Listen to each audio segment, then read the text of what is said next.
Good morning, everyone. Welcome to Coffee with Christine.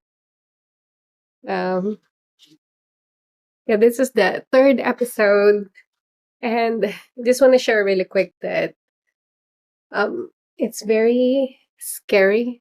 Not super scary. It's pretty it's pretty scary because it's something that it's new. And the funny thing is that I can't even bear to watch the first two. It's so cringe, as the young people say. But in other ways, I'm also very blessed. I feel very thankful that I'm able to still try something new and still learn and still be uncomfortable even at this age. So I'm learning a lot, and that by itself, I'm very grateful for. Um, and I wanna. Oh, today is a special day. I actually want to before we start. I want to say a wonderful happy birthday to my husband. Today is his birthday. He's out of town for a meeting for work. But yeah, happy birthday, my love. I don't know. I can't really. Can I dedicate a live stream? Maybe I can. You know what? This live stream is for you, I guess.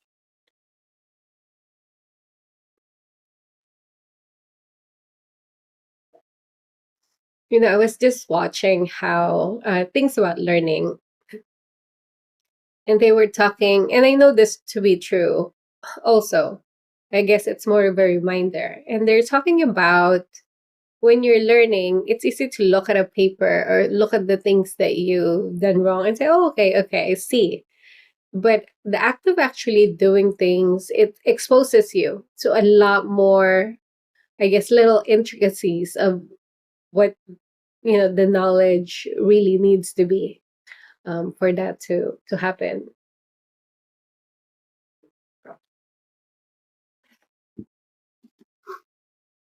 And one of the things that I'm realizing is that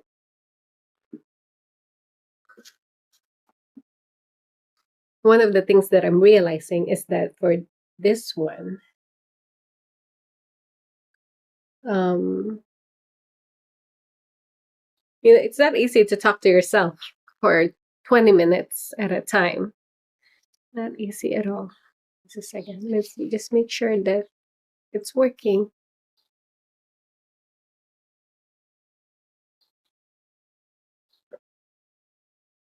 But I do want to give myself grace, and I think that's important when we're trying something new. Because some streamers, which is pretty cool, that every now and then they would show like um, their first time doing doing some type of stream, and they're trying to show vulnerability, and I guess it's, of course, logically it happens where it's not that easy to do new things, but again, I appreciate the opportunity to do so. My dog just woke up. Okay, so let's talk about, I guess we'll talk about a little bit of my journey and how it got me here, because I think a lot of people are curious. It's interesting, and I think that's why people run right away. Just a second, you guys have to. Hi, Barney. Good morning. I need to open the door for the dog.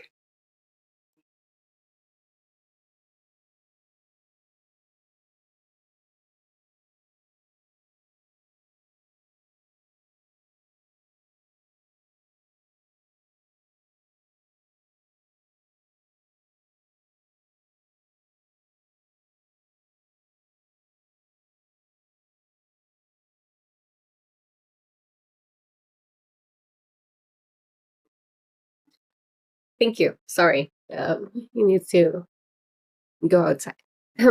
But anyway, so a lot of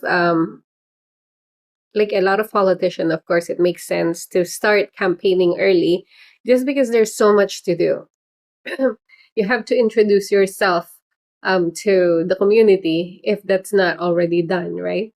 I think there's some politicians, obviously, that's already been pretty present, pretty active in the social scene, which is good for them. But people like me, like, how do you introduce yourself to that large volume of people? And then how do you, is that even enough? Like, even if you watch this 20-minute Coffee with Christine, like, how is that enough to make that type of decision? It's a pretty big decision, I guess.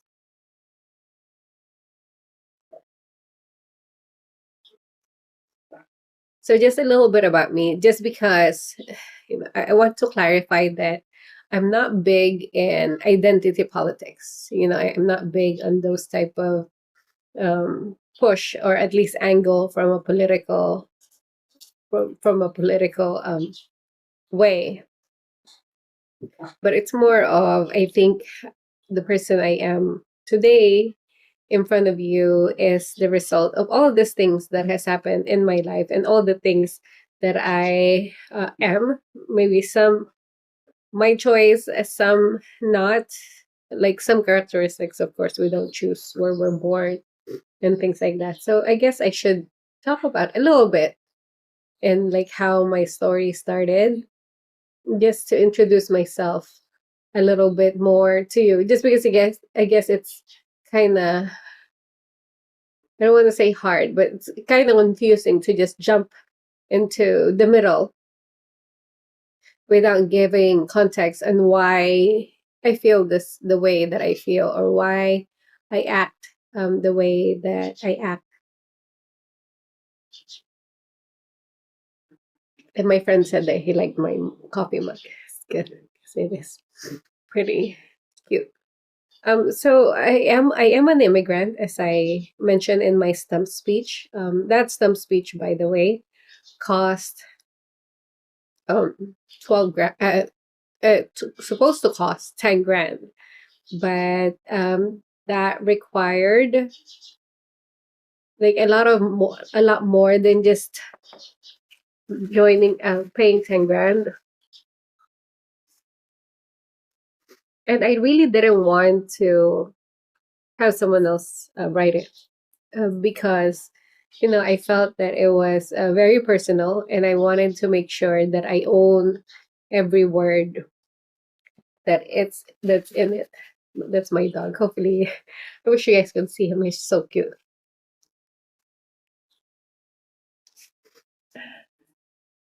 So I grew up in the Philippines. We were pretty poor. I don't say that, I guess, sadly. It's just a fact. And I see it in multiple times too, from multiple people. One of the interesting part is that as a kid, you don't really know that you're poor. There's really, life is really whatever is around you, that it's hard to imagine a life outside. So it's not a concept that you automatically know. But one of the story I tell people, and sometimes they get sad, which is not my intention. You guys know that egg? It's called balut. That it's like they use it in like Fear Factor. So, but it's like an egg that has like a chick inside, like not fully formed, obviously. And so people sometimes would ask me, "Hey, since you're from the Philippines, have you had balut? The egg?" And my answer has been, kinda. It's not really a yes, and it's not really a no. And I'm not trying to be a politician saying that. I've been answering this question for a while. And the answer is kind of because uh, when when we were young in the Philippines, my sister is 11 months older than me, and my brother is 11 months older than her.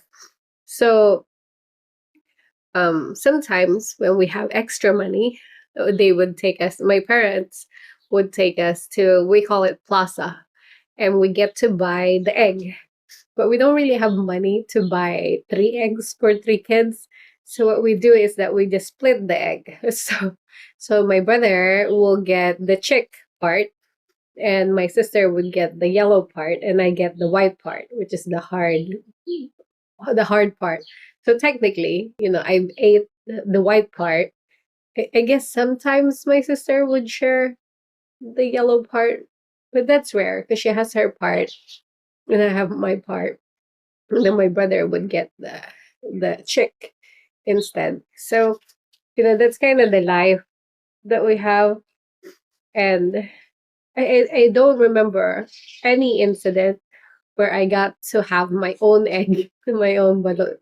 So it's not something that we could afford, but it was okay. We were just happy that we have the money to afford one egg to share instead of having three. We also would sometimes instead get this popsicles. It's called Twinkies, I think. No, the Twin Pops. There you go. So I think Twinkies is those little cupcakes. But we also would get those Twin Pops, and the Twin Pops we have to split in three also. But there's only two sticks, so we take the top and then we cut the two on the side. So that was how like life is in the Philippines. There was a lot of moments I remember as a kid. Again, it wasn't a memory of like sadness. It was just fact that we don't really have any food. I remember when we ran out of meal. I think this is pretty common because I saw it somewhere in like a documentary where when they cook rice, they add extra water, and then they feed the kids the water before it's fully soaked in the rice because I think it has more nutrients. We call it in the Philippines, so that's what it's called. And then I remember lining up for food.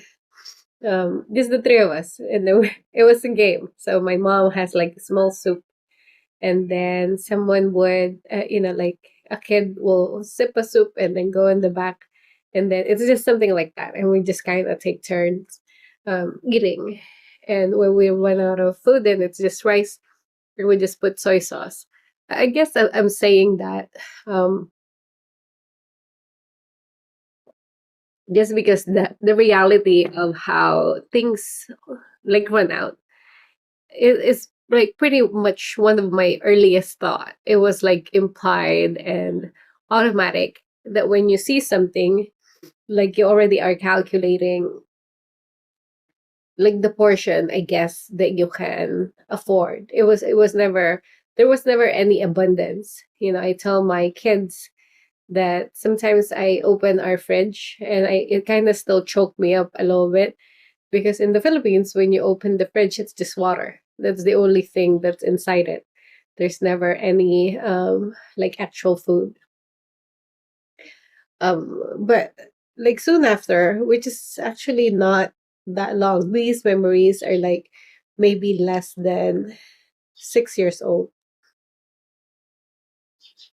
Um, let's second. Barley.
Sorry, guys. Where were we? So I guess just the concept of resource and resource management was pretty apparent right away. Like when I was young, it was a necessity. Like you have to always kind of know what you have. It was never there was never abundance. There was never just eat whatever you want. That was never a thing. And our culture too in the Philippines is that you're supposed to always share. So you have to always calculate for whoever is present in the room and make those type of adjustment prior to serving food. So that's just kind of the reality. So I think that trained me a lot in how to, I guess, well, grateful. That's one. Grateful for what we have right there and then. And then second, to be practical in terms of what you can do, what you can take for yourself, what you can take for others, what you can give to others. But then the interesting part is that when I became a little bit older, maybe 7 or 8, I should say, it kind of changed. The narrative changed a little bit because I realized that there are points in our, I guess, months where we have money. And when I say we have money, it's not like a lot of money, but it's more of my dad was already working in the US and he would send us money. And then so I realized early on, maybe 8 years old, that this money, the opportunity of spreading it a little bit more in terms of a timeline was there, but was not being done for some reason. And so I observe this often, and I see this in multiple families. I see this happen a lot of times, and I didn't quite understand it at 8 years old and why this is happening. Why is why is it that there's, instead of saving, I guess, saving for later so we don't necessarily run out of food, it wasn't being done. And so the fact that, I was very observant, I still am, and I was already very observant as a kid. And so I realized that since it was existing in different families, in different forms, that there has to be something else. And this is, I guess, where my love for psychology started. Even as a young kid, I would do some random social experiments, which is, kind of funny. Maybe I'll share it some other day. But I noticed it. So I was like, okay, there's something there. There's something psychologically.